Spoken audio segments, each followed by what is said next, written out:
Welcome, everyone. Thanks for coming out on this rainy evening. I'm genuinely excited to be giving this talk, but I was just telling some of the residents here that I was just running out in the desert in that storm out by Mount Cloud Zendo, actually, the other Zendo. And there was this nervous part of me that was like, well, if I get struck by lightning, to give the talk. Or maybe it would be a different talk. Yeah.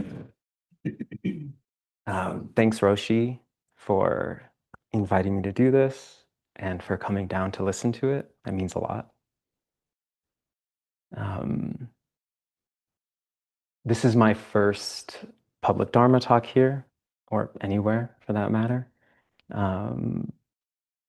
As Senko was saying, I've been a resident here for 3 years. I came here a few years ago during the pandemic, left for a while, and have been back for about a year. So traditionally, our first Dharma talk is called Way-Seeking Mind Talk, and which comes from something Dogen said about arousing the way-seeking mind, the mind that is seeking truth.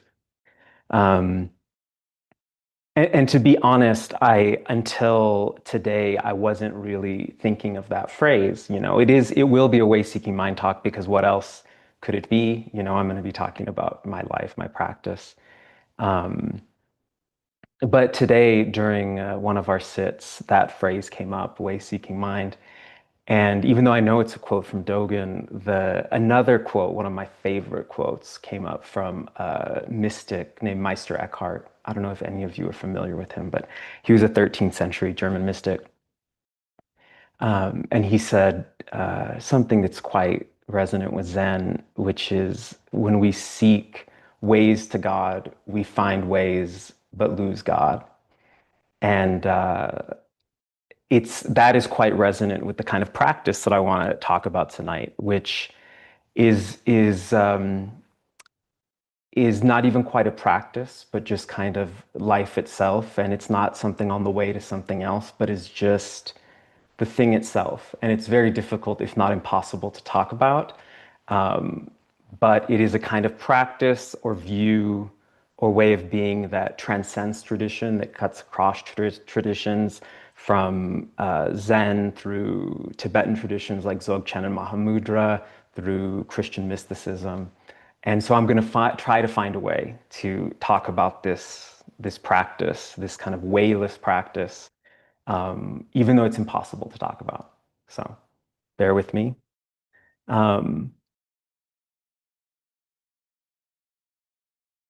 So when I got here for the first time about 4 years ago, it was during the pandemic. I moved here from Seattle. I had been furloughed from my job in Seattle. It was the first city which the pandemic hit, actually. And I was just kind of getting a government paycheck. And at first, it was all right. I was sitting on my porch every day, hanging out with my friends, playing music. But after about 6 months of that, it was just not like spiritually or physically sustainable. It was becoming an unhealthy lifestyle. And I was on a run and I heard Roshi on some podcast. I think it was the Duncan Trussell Family Hour, actually. I don't know if you remember being on that podcast, Roshi, but it's a psychedelic one if you're interested. And yeah, exactly. So I was very impressed that she showed up on the Duncan Trussell Family Hour. And anyways, somehow residency or something was mentioned. So, and I had lived in many spiritual communities. When I was in my 20s, I lived in the Catholic Worker House for a few years. And then I lived in a community called the Jesuit Volunteer Corps in Seattle. But during that first few months of the pandemic, it was really the first time in my life that I was not involved in any spiritual practice.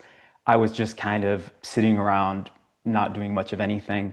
And so when I heard about this opportunity for residency here, and the kind of outward focus of the contemplative practice here, it really resonated. So I applied, I got in, I was one of the first people to come in during the pandemic.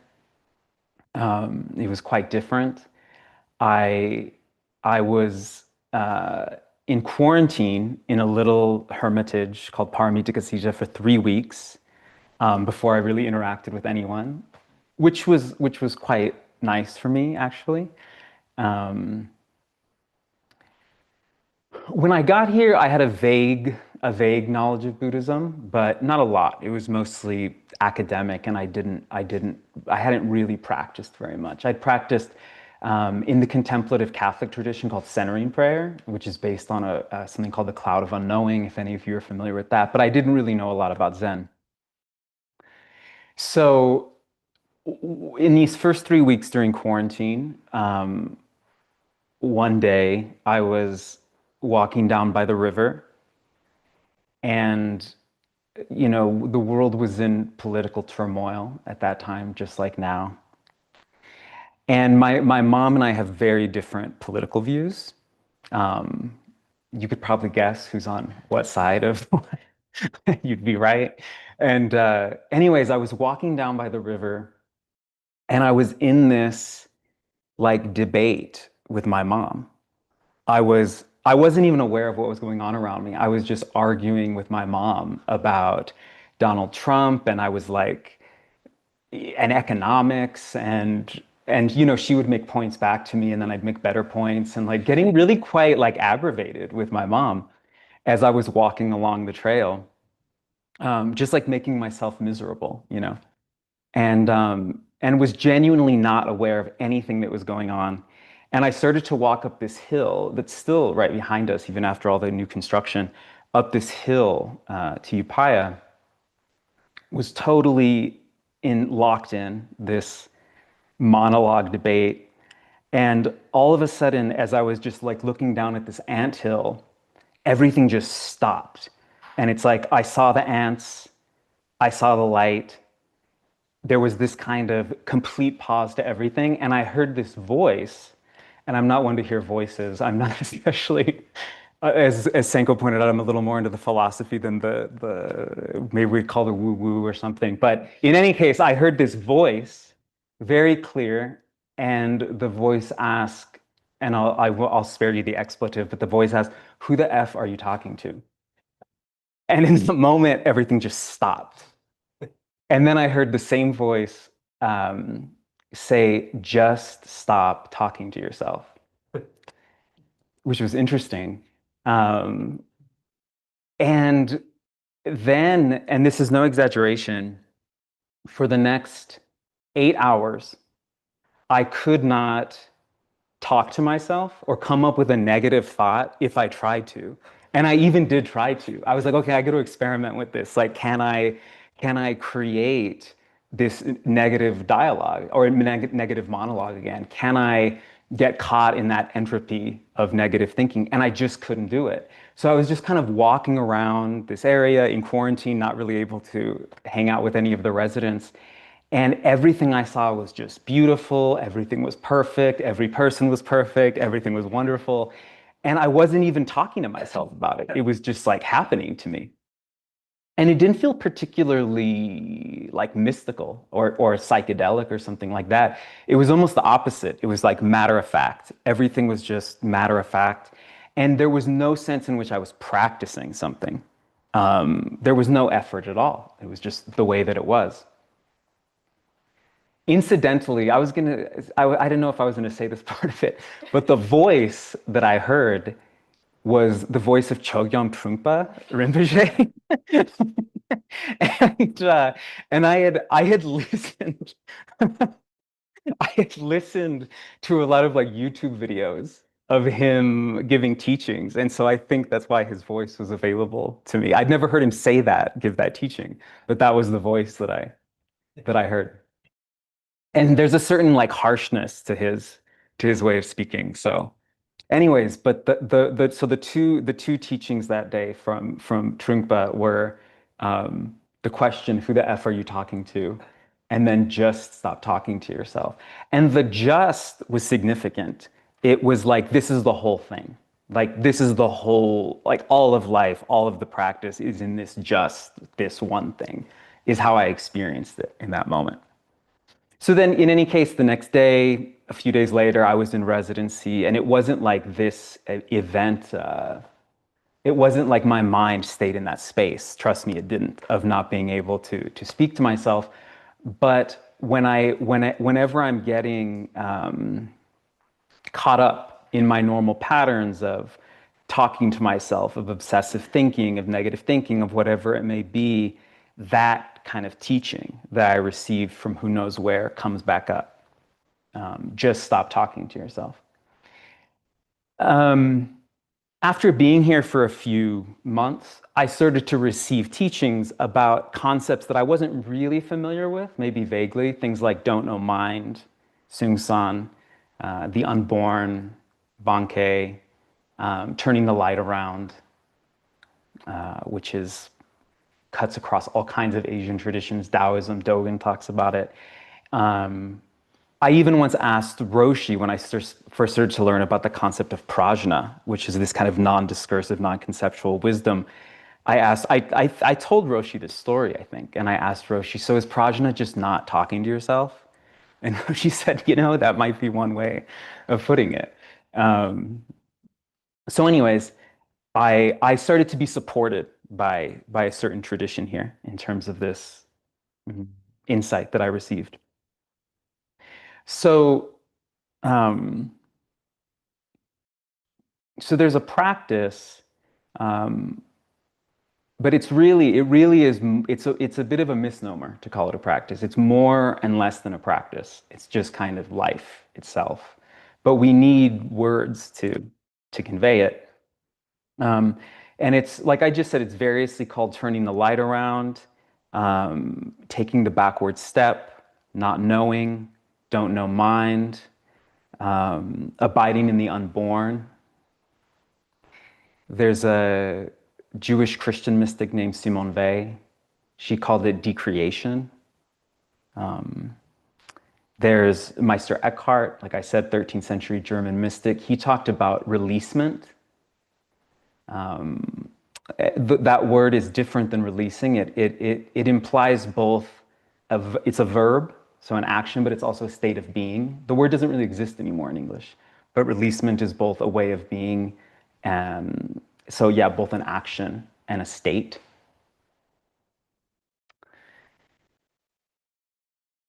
It's basically turning your attention.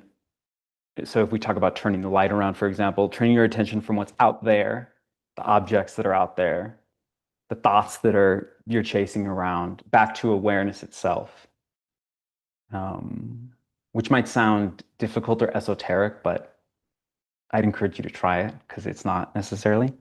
Um, there's a Tibetan master, Drodrup Chen Rinpoche. I don't know if any of you are familiar with him. I believe he was here at some point, that he actually blessed the stupa. Yeah. He really kind of lays it out. I don't know if any of you are familiar with the Muman Khan, but if Muman read this, he would say he just gives it all away. He just spoils the whole thing by telling you exactly what it is. Um, so he says, if you conquer the primordial nature, which is basically awareness itself, by distinguishing mind from awareness, the view of the absolute will gradually become clear. So by mind in this case, just a little commentary, he means like the stream of thoughts, whereas awareness is something else that's containing it in a sense. If you conquer the primordial nature by distinguishing mind from awareness, the view of the absolute will gradually become clear.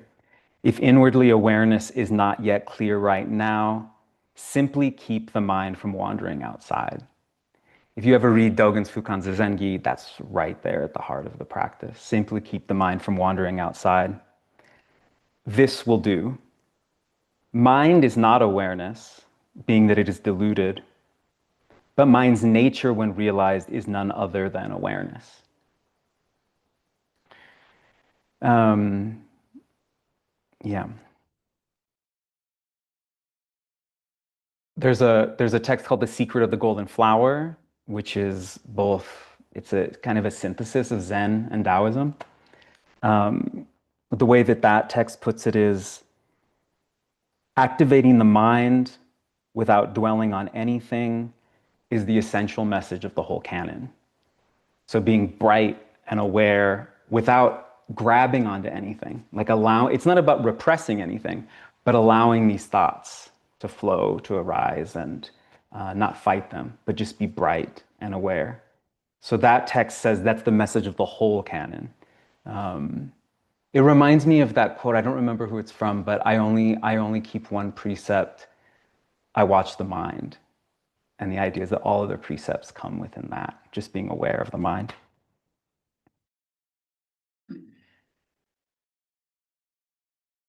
The 16th century Zen master Bankei, who taught the unborn, and that's all he taught, the way he puts it is, what we call a thought is something that has already fallen, one or more removes from the living reality of the unborn, which is awareness. And this is him. I don't want anyone to think I'm saying this. This is Bankei saying this. If you priests would just live in the unborn, there wouldn't be anything for me to tell you about it, and you wouldn't be here listening to me. I'm going to tell those in the lay audience all about this now. As I do, you priests and monks may as well listen along too. That was he used that basically every time he talked. That was kind of his signature. Yeah. So basically, across all these traditions, and I could cite hundreds more from the Upanishads and from the Bhagavad Gita and from contemporary Vedanta practitioners. The practice is being aware, bright and aware, and not chasing thoughts around, basically, and not being pulled around by objects. The way that Dogen puts this, and this is probably the most quoted line at Upaya. If it could fit on a bumper sticker, it would be the Upaya bumper sticker. And I think the first time I heard this was during my first sesshin here. And it was really the thing that revealed this practice or way of being to me for the first time. And most of you know this line, but to carry the self forward and illuminate myriad things is delusion. To carry the self forward and illuminate myriad things is delusion. That myriad things come forth and illuminate the self is awakening. So what does that mean in light of everything that we were just talking about? To carry the self forward and illuminate myriad things is delusion. That myriad things come forth and illuminate the self is awakening.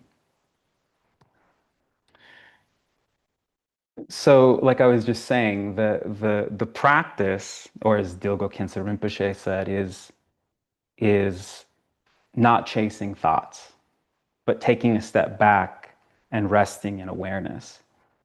And on the one hand, if it sounds simple, it really is simple. And there's a point whenever we talk about this practice that we're almost supposed to say, but it's very difficult. It's very difficult. And that's true. But at the same time, I don't want to overemphasize that. I think that the idea that it's always available can also be really empowering and kind of exciting. And having this view can also give us a sense of like what we're doing when we're being mindful with the dishes or sitting Zazen, which I'm going to talk about in a moment. What's the point of sitting Zazen in light of all this? Or just listening to someone. At least for me, this view can help. Dogen's quote, to carry the self forward is delusion, but to essentially receive myriad things is enlightenment. One of the ways that I experience this, not enlightenment, but I experience a minor version of it in daily life, and this is an example I give to people, is like, I think of walking into a cafe. And there are kind of two ways I can walk into a cafe. One, say that I'm feeling quite like insecure, maybe anxious, maybe I want attention. And there's this sense of like, okay, all of these people that I'm anxiously looking at, like, what do they think of me, or what can they give me, or what does she think of me, or what do I, there's this sense of like this whole place exists for me and I need it to make me feel good, you know? And so there's this sense of chasing things. I'm chasing all of these objects. I'm objectifying them, really. There's another way of walking into a cafe, or you could apply this to any place, including this one, um, where I'm resting in myself. And what's interesting is that when I'm in that state, what I find is everyone else is resting in a sense too. Like they're not there for me, and everything else is more beautiful. Everything is really just fine. Everything is fine exactly as it is because I don't need it to justify me, or my well-being is not hinged on my projections of everyone else. So I'm not objectifying them, and I'm not objectifying myself.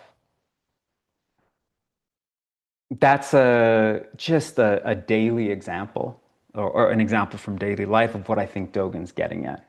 That when we're chasing things and objectifying them, we're in delusion. When we're resting and allowing things to come to us, we're acting out of a certain brightness that you might call awareness, maybe ultimately some kind of enlightenment, you know? Okay, so here we practice Zazen. That's the practice. We're in the Soto tradition of Dogen. So the primary practice is Zazen, which is sitting, which means sitting Zen. And so in light of all this, because it's really true that we can practice anywhere all the time, whether you're laying down in bed or walking down the street or going to the cafe or wherever you are. So then given this, what is the point of practicing Zazen, you know? And there are many good answers for that. And Dogen's entire career was dedicated to answering that question. What is the point if we have Buddha nature? And you might understand that this practice and the fact that we have Buddha nature, so what's the point of practicing Zazen, are intimately connected. Because this is basically the practice of Buddha nature. It's the practice of stepping back into that awareness that is our true nature. And Roshi pointed this out during I was lucky to get to hear a talk she was giving to the Being with Dying group. And it's very easy when we learn a practice like this to kind of take a top-down approach. So like I walk out into the world after this and I say from my brain, okay, I'm just gonna be aware. I'm just gonna pay attention to everything. And there can be a kind of it can be overly conceptual, so overly intellectual, and it can become overly kind of rigid. Okay, I need to not think about anything except exactly what's happening in front of me and all this. So it's a kind of top-down approach, and it ends up being absurd because I'm just thinking about myself practicing this non-self practice, and it's not helpful. And it really does lead one into delusion, which is one reason this kind of practice could be considered a little bit dangerous, because someone could mistake the concept of it for the practice itself. So then the question then becomes, how do we take a bottom-up approach? And that's where Zazen comes in. You know, in Zazen, traditionally speaking, we don't even have an object like the breath or counting our breath or something like that. We really just sit down with our back straight in an open stance, breathing from the diaphragm, and that's it. And one thing that allows is this bottom-up approach where we can just trust the posture to be awareness itself. You know, in a similar sense to, you know, I'm a runner. If I'm on a run going down a mountain, my body is awareness itself. It's not like I'm like thinking, oh, I need to dodge that rock and this and that, you know. And when we take this position in Zazen, and we don't have an object, and we don't say, okay, I'm going to focus on my breath, it can be a little bit difficult because it can seem a little amorphous or like almost too free. But if we really trust in that posture, we'll find that it brings us back to awareness itself. And it is awareness itself. There's really nothing we have to do or nothing we have to fight against. So I'm not saying that you shouldn't count your breath if that's the way you've been taught, for example. But it's important to notice that when we do things like counting our breath, we are objectifying in a sense. We are saying, okay, this, not the rest, you know? And again, that can be really good in the beginning of practice. But eventually it can also be really helpful to not try to do anything, but just sit there, like completely open to reality as it is. And when we do that, my experience, I should say, is that has helped me immensely, taught me how in my daily life to practice this. Because there's a certain intensity and intentionality to sitting down in Zazen that you're just not going to get when you're just walking around in your daily life. So for me, it's been immensely helpful. Um, yeah. You know, in Soto Zen, you'll sometimes hear Zazen is good for nothing. There's this sense of we even take it that far. Like we're not sitting down for our mental health. We're not sitting down for self-realization. We're not sitting down, you know, because it like makes our blood pressure better or something. It's just absolutely disobjectified. And that's quite radical in this society, probably in almost any society, that what I'm doing is not for something else. And I won't allow myself to be objectified as being, I'm good for something else. So Zen is good for nothing. So that can be a kind of intention or way of understanding when we sit down for Zen.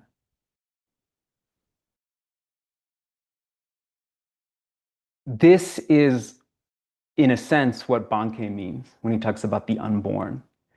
So who are you prior to reifying yourself or prior to thinking about yourself or prior to like all the stories you have about yourself? So when we sit down for Zazen, we're abiding in that. We're abiding in the unborn. We're disobjectifying ourselves. Um, and so then what are we in that state? And you can't put it into words, but pure potentiality. You know, what's the object of objectification or reification? Pure potentiality, which is just, and there really is no word for this, so I don't want to mislead you, but it really is just life itself. It's just like pulsing life itself. It's not something necessarily mystical or static. Um, that's what the unborn is. Maybe that sounds ironic. To become unborn is to become life itself. That's my experience. That's what this tradition would say, I believe. And as Sensei Shinzan would say, that's it. Thank you.